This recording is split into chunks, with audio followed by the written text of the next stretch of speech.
more of the verbal abuse. Oh, that's even more harmful than physical abuse. In a lot of people's opinion, you're right.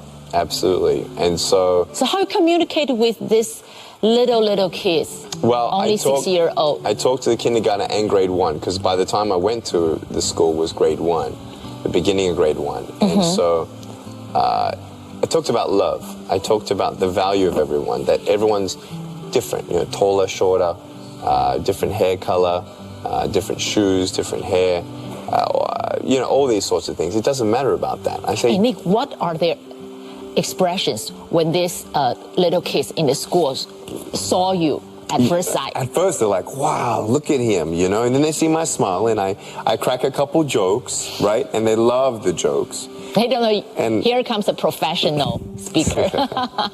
And so, you know, I set them at ease and get them relaxed, and so then, you know, they're not uncomfortable. So they laugh, and they're like, oh, he's cool, you know, he's cool, he's pretty funny. And so then I ask them at the end, I said, so do you want to be my friend? They're like, yeah, I want to be your friend. I said, but I have no arms, no legs. And they say, but that's okay. I said, really? It doesn't matter? They said, no, it doesn't matter. I said, well, if it doesn't matter for how we look, then why do we tease each other for how we look if it actually doesn't matter? And 85% of every student, 85% of the students at every single school see bullying every single day. Yeah. We need to stop it. So the first ultrasound we had, we could see his arms, his fingers, and he was waving on the first ultrasound, actually. It was really, really cute. And so, yeah, 10 fingers, 10 toes, and we were like, awesome. We'd love him no matter what, of course. In fact... Okay, let me show you the beautiful, beautiful woman my wife that Nick married to. This is Kanae. Kanae. Yeah. She's a Japanese-Mexican Correct. beauty. Half Japanese, half Mexican. This was taken where? Simply this is doing in California. Exercise. This in California. We did a leadership camp for 55 students. And so we did the tightrope walking sort of stuff. Like so this is like safety equipment? Obstacles course. Yeah, so safety equipment. And so she went up and she did part of the course. So it was pretty cool. So Kanae, actually, ever since you two went out, she participated in your activities and all the charity things. Wherever I go, whatever I do, if it's within the United States, most of the time she's by my side. Wow. So, and that's our wedding photo.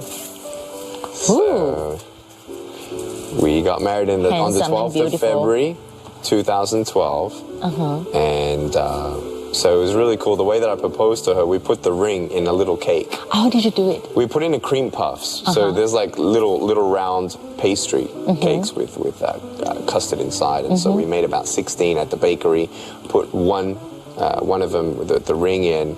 And so she fed me. And it was, of course, the one with the ring. And I finished up the cake in my mouth. And I said, baby, let me kiss your hand. And so she's not suspecting anything. So I'm kiss her hand, and I put the ring all the way down her finger. And she's looking at me, you know, going all the way down her finger. She's like, what are you doing sucking my finger like that, right? And then I pull back, and she sees the ring, and she starts crying. And I said, baby, I love you. I want to spend the rest of my life with you. Will you please marry me? And she cried for 2 minutes, and I said, so... And she said, yes, yes, yes. So it was pretty cool. Nick is such a romantic person. You didn't learn it from anywhere, right? That's another basic instinct. There's some words I must read to you. When Nick met Kanae, he said, I may not have hands to hold my wife's hands, but I don't need hands to hold her heart. Oh, that's too sweet. It's a love at first sight. And, well, your love story is overwhelmingly contagious and touching. It's a testimony of true love. It is a testimony of true love. Can you tell us, is there anyone you know or any story that is motivated, of whom is motivated by your happy marriage? You know, I have 4 different couples, friends, who I look at their marriage and I say, I want that part of their marriage. One of them, His name is Vic, and his wife is named Elsie. And they're in their 80s now. And they were married for 57, they are married for 57 years, probably not 58. And his wife told me that every Friday they have this spiritual dinner. And it's honoring God in their relationship, and then it's honoring each other every Friday night. Wow. And they light some candles, and they basically exchange just how much they love each other. And so she reads something to him, and he reads something to her. And she told me that not one day goes by without him saying how much he loves her. But it's been an incredible experience just to witness other miraculous love stories. Mm-hmm. Now, as you already know, Nick and his wife were blessed last year with the little baby Kiyoshi. Joins their family, Kiyoshi. Any particular meaning of this name, Kiyoshi? An appropriate name. Okay, to remember in honor his of a father. granddad. Yeah, so that's us. Yeah. So I know this picture. You put Kiyoshi on your shoulder. Yes. It's so touching that 60 million people liked it on Facebook. On Facebook. But, you know, I can't help thinking that with focomelia, it could be an agony to hold for a child. Because might keep on wondering whether the kid would born without arms and legs, just like his or her parents. So are you afraid of that time? Look, we know that it's not genetic. We know that it's even smaller, much smaller chance that my son and my children would have no limbs, scientifically. But were we wondering? Of course. So the first ultrasound we had, we could see his arms, his fingers, and he was waving on the first ultrasound, actually. It was really, really cute.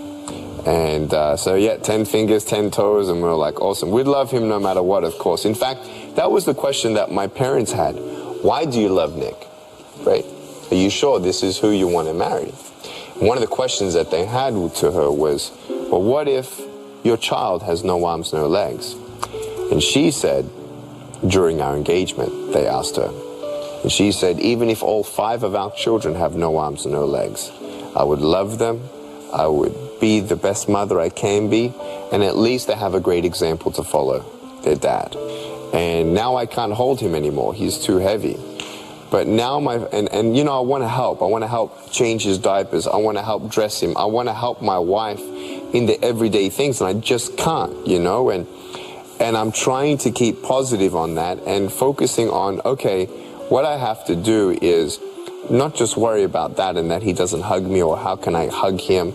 It's now being the father that I need to be that makes him want to hug me when he stands and can hug me. It's a heart-to-heart relationship. The heart-to-heart relationship. And so, you know, we're going to play video games, we're going to swim together, we're going to play soccer, we're going to go camping together, you know, we'll travel the world. You know, I want to spend time with him. Nick, you know, people, I mean, we are so envying you because you live a life without limits. Life without limits. Your parents has long installed you that you have every right to live a life without limits or labels. No matter what categorization or restriction people try to put on you, you should demand to live a normal life you deserve. How can people live a life without limits? Well, first, and the labels we hate most. Right. Let me do a 3-prong answer. Number one is they always said, Nick, you don't know what you can achieve until you try it. And so they didn't know that I could actually write with my little foot until I started writing. Until I started typing, they didn't know if I could type. Until I started swimming, they didn't know if I could swim. And so we, first of all, have the greatest power in reaching our full potential with no limits. So first of all, there is a truth that, of course, I'm not going to become a professional footballer, right? There is a limit to that. I can't play soccer like the professionals, so obviously that's out of the game. So we're going to understand that, yes, not everything is possible, and not an attitude doesn't fix everything, and time doesn't heal everything. But at the same time, You have the power to try, and if you fail, try again. How did you take the first step? Basically, my parents said, Nick, come on, do something. You know, you try something. When I try reach for something off the bookshelf and I couldn't get it, I'm crying. No, try again. Think outside the box. You try get it. They didn't ask your sisters to go and get for Nick. No. They even told me, stop asking your brother and your sister to help you, and you do what you can. There are some things, Nick, that you can't do, but you still should try anyway. See your limitations. And then embrace that fact of knowing that, yes, it's okay to ask people for help, but you need to do everything you can do. And then your hope and your happiness is not limited to what you achieve in the end. It's you being happy in understanding the difference of what you can change, what you can't change.